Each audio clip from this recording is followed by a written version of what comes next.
তো কেমন আছো বন্ধুরা? আশা করি সবাই ভালো আছো। অ্যাকচুয়ালি হয়েছে কি যে আগে যে ভিডিও তাতে আমরা শনি সিগনাপুরে গেছি সেটা দেখিয়েছি, আর তারপর সেদিন অনেক রাত হয়ে যাওয়ায় আর রাত্রের ভিডিও করিনি। এখন তোমরা সকালবেলায় দেখছো আমরা পৌঁছে গেছি শিরডি সাই। আমরা উঠেছি যে পিডাব্লিউডি গেস্ট হাউস রয়েছে সেখানেই খুব সুন্দর ব্যবস্থা, অসম্ভব সুন্দর। তো আমরা সেসব জিনিস দেখতে দেখতে একটু এই শিরডি সাই কথা একটু জেনে নিই। শিরডির শ্রী সাই বাবা একজন ভারতীয় ধর্মগুরু, যোগী ও ফকির। হিন্দু ও মুসলিম উভয় সম্প্রদায়ের ভক্তরাই তাকে সন্ত আখ্যা দিয়েছিলেন। হিন্দু ভক্তরা তাকে দত্তাত্রেয়ের অবতার বলে মনে করতেন। অনেক ভক্তের মতে তিনি ছিলেন সদ্গুরু, সুফি পীর বা কুতুব। বিশ্বের বিভিন্ন অঞ্চলে তার পরিচিতি ছড়িয়ে পড়লেও ভারতেই তিনি সর্বাধিক শ্রদ্ধা অর্জন করেছিলেন। সাই বাবার প্রকৃত নাম জানা যায় না। শিরডিতে আগমনের পর তাকে সাই নাম দেওয়া হয়। তার জন্ম বা জন্মস্থান সংক্রান্ত কোনো তথ্য জানা যায় না। সাই বাবা তার পূর্বাশ্রমের কথা জানিয়ে যাননি। সাই শব্দটি সংস্কৃত ভাষা থেকে উচ্চারিত। এই শব্দের অর্থ সাক্ষাৎ ঈশ্বর বা দিব্য। ভারতীয় ভাষাগুলিতে সাম্মানিক বাবা কথাটির অর্থ পিতা, পিতামহ, বৃদ্ধ ব্যক্তি বা মহাশয়। অর্থাৎ সাই বাবা নামের অর্থ দিব্য পিতা বা পিতৃরূপী সন্ত। তা সকালে আমরা সাই দর্শন করে পরে আর চলে এলাম সাই তীর্থ বলে একটি জায়গা আছে, যেখানে সাই বাবার জীবন সংক্রান্ত বিভিন্ন বিষয় এখানে দেখানো হয়। গোটা ভারতের যে সমস্ত বিখ্যাত ধর্মস্থানগুলো আছে সেগুলোর ভ্রমণ করানো হয়, কিছুটা মডেলের মতো জিনিসটা। তো আমরা এখন সেখানে যাচ্ছি, আর গিয়ে সেখানকার ব্যবস্থা কী কী দেখানো হচ্ছে সব দেখব। তো প্রবেশ করছি এখন সাই তীর্থে। হ্যাঁ, একটা কথা বলে নেওয়াটা জরুরি যে এখানকার প্রবেশ মূল্য হচ্ছে 500 টাকা জনপ্রতি। প্রথমে এরকম গেটের কাছে যেতে হবে, সেখানে ওই টিকিট দেখিয়ে দিলে পরে ওই যে স্টিকার আছে সেই স্টিকার তারা হাতের মধ্যে পরিয়ে দিবে, কতগুলো আইটেম কী আছে সেরকমভাবে। আমরা দক্ষিণের হাসপাতালগুলোতে এই জিনিসগুলো কিন্তু দেখেছি। ओम साई राम। आगे से राइट जाना है आपको, टेम्पल तीर्थ यात्रा आपका फर्स्ट शो है। और अंदर मोबाइल अलाउड है? नहीं, चारों मोबाइल अलाउड नहीं है। अच्छा, शो के टाइम नहीं शूट कर सकते? नहीं, सीक्वेंस है सर। आप अभी टेम्पल लाइट कीजिए, अंदर चारों शो के लिए गाइड करेंगे आपको। ঠিক, ওকে। তা বুঝতে পারছো, বলছে যে ভেতরে নাকি মোবাইল অ্যালাউড নয়, মানে রেকর্ডিং অ্যালাউড নয়। সেসব আমরা দেখে নেব, যেমন পরিস্থিতি সেই অনুযায়ী ব্যবস্থা গ্রহণ করা হবে। এই জায়গাটা কিছুটা শপিং কমপ্লেক্সের মতো, খাবার দাবারও ব্যবস্থা আছে, জামা কাপড় ইত্যাদি সব কিছুই কেনাকাটা করা যাচ্ছে। মানুষ তার প্রয়োজনীয় স্মৃতির জিনিস এখান থেকে নিয়ে যেতে পারেন। তো এর মধ্যে আমরা একটু সাই কথা শুনে নিই তাহলে। তো শ্রী সাই বাবার পিতামাতা, তার জন্মের বৃত্তান্ত এবং 16 বছর বয়স পর্যন্ত তার পূর্বাশ্রমের কথা কিন্তু কিছুই জানা যায় না। তাই তার পূর্বাশ্রম সম্পর্কে নানা জল্পনা ও কল্পনা করা হয়ে থাকে। সাই বাবা পার্থিব বস্তুর প্রতি আগ্রহী ছিলেন না। তার একমাত্র চিন্তা ছিল আত্ম উপলব্ধি। তিনি সন্ত হিসাবে খুবই জনপ্রিয়তা অর্জন করেছিলেন। বিশ্বের নানা অংশের মানুষ তার শিষ্য হয়েছিল, তাকে পুজো করতেন। তিনি ভালোবাসা, ক্ষমা, পরস্পরের সহায়তা দান, সন্তুষ্টি, আন্তরিক শান্তি ও ঈশ্বর ও গুরুর প্রতি ভক্তি শিক্ষা দিতেন।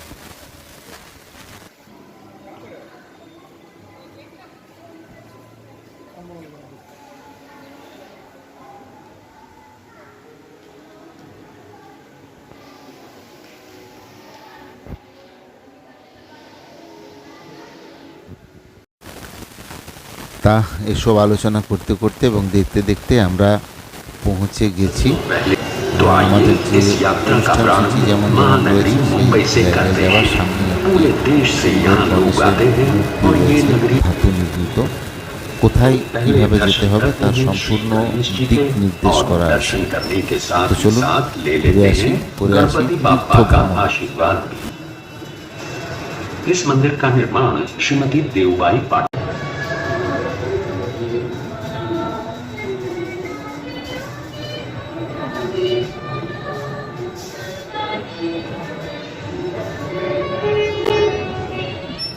मुंबई से अब सीधे चलते हैं गुजरात। भगवान श्री कृष्ण का ये प्राचीन द्वारकाधीश मंदिर 2000 वर्षों से अधिक समय सब बड़ी धूमधाम से मनाया जाता है।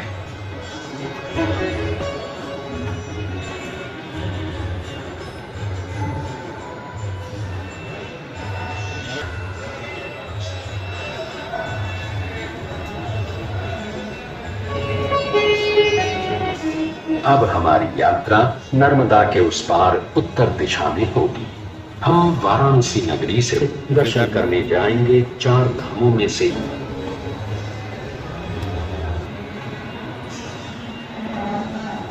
केदारनाथ शिव जी का मंदिर है। इसे खुद पांडवों ने बसाया था, ऐसा माना। इस मंदिर के द्वार हर साल केवल अक्षय तृतीया से कार्तिक पूर्णिमा तक यानी लगभग 6 महीने खुले रहते हैं।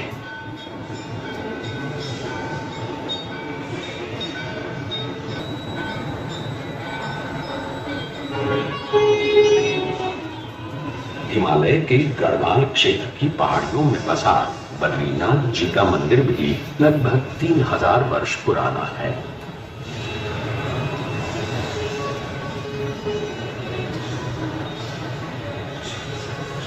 भगवान विष्णु के इस मंदिर का उल्लेख महाभारत, भागवत पुराण, पद्म पुराण इन सभी ग्रंथों में पाया जाता है।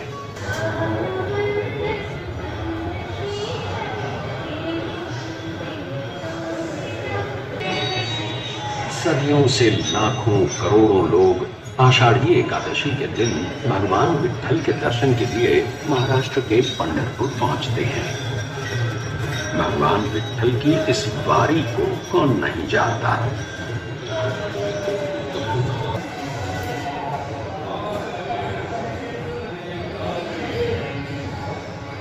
महाराष्ट्र से अब सीधे चलते हैं जिंदा दिल पंजाब के स्वर्ण मंदिर में। श्री गुरु रामदास जी ने ये मंदिर 1577 में बनवाया था और 18वीं सदी में महाराजा रणजीत सिंह जी ने 750 किलो स्वर्ण अर्पण करके दरबार ये अकाल तख्त है और ये है गुरु ग्रंथ साहिब। वाहे गुरु जी दा खालसा, वाहे गुरु जी दी फतेह, जो बोले सो निहाल, सत श्री अकाल।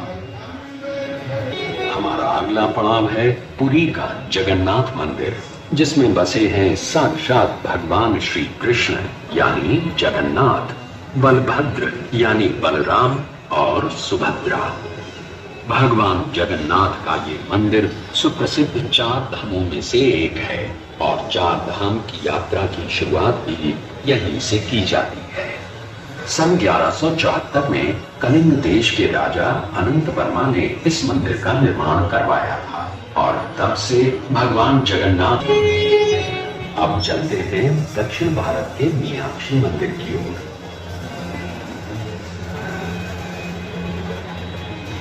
मीनाक्षी जो देवी पार्वती का रूप है, उनके मंदिर का ये 1000 स्तंभों का दालान है। 2500 वर्ष पुराने इस मंदिर के 50 मीटर ऊंचे 14 गोपुरम वास्तुशिल्प के सौंदर्य का प्रतीक हैं, भटकाते हैं।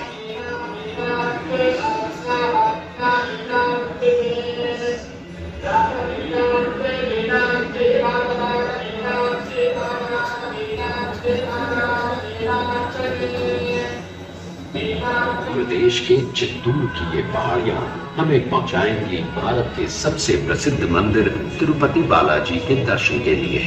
1700 साल पुराना ये मंदिर हमारे प्राचीनतम मंदिरों में से एक है। इस मंदिर में संस्कृत, तेलुगु, तमिल और कन्नड़ यहाँ प्रतिदिन श्री बालाजी का दर्शन करने आते हैं। तो आइए हम भी श्री बालाजी। अब इस तीर्थ यात्रा के समापन का समय आ गया है, पर इसे समाप्त करने से पहले चलते हैं। तो अब अनुमति दें, साईं बाबा के आशीर्वाद के साथ इस तीर्थ यात्रा का समापन करते हैं। যাই হোক, সাই বাবার শিক্ষার উপাদান সংগৃহীত হয়েছিল হিন্দু ও ইসলাম উভয় ধর্ম থেকে। যে মসজিদে তিনি বাস করতেন তার একটি হিন্দু নামও তিনি দিয়েছিলেন। এই নামটি ছিল দ্বারকামাই। তিনি হিন্দু এবং মুসলিম উভয় ধর্মেরই অনুষ্ঠান পালন করতেন। তো একটা একটা করে অনুষ্ঠান দেখছি আর আমরা এগিয়ে যাচ্ছি। বেশ ভিড় ঘুরে রয়েছে। নিয়ে আসা আর সময় শেষ করা। তো আমাদের হাতে যতক্ষণ সময় থাকবে আমরা দেখব আর সময় কথা শুনবো। এখন আমরা যেখানে আসছি, যেখানে এলাম, সেটা একটা থিয়েটারের মতন হবে, ডাইমেনশনে, ওটাটাই আলোর উপর নির্ভরশীল। সেটা দেখার পর আমরা বেরিয়ে গেলাম হল থেকে। এরপর বহিরাঙ্গ একটু রেস্ট নিয়ে সেখান থেকে আমরা আবার ফিরে আসবো। তো উভয় সম্প্রদায়ের ভাষা এবং ব্যক্তিত্বদের উদাহরণ দিয়ে উপদেশ দান করতেন। কোনো নির্দিষ্ট ধর্মের উপর ভিত্তি করে সারা জীবনকে কাটিয়েছেন সেটা কিন্তু নয়। শিরডির একটু হিন্দি মন্দিরে তাকে সমাহিত করা হয়। তার বিখ্যাত উক্তি সবকা মালিক এক হ্যায়, অর্থাৎ একই ঈশ্বর সকলকেই শাসন করে।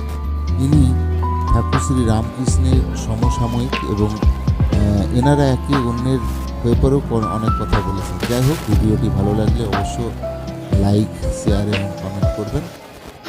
ধন্যবাদ সকলকে। ওম সাই।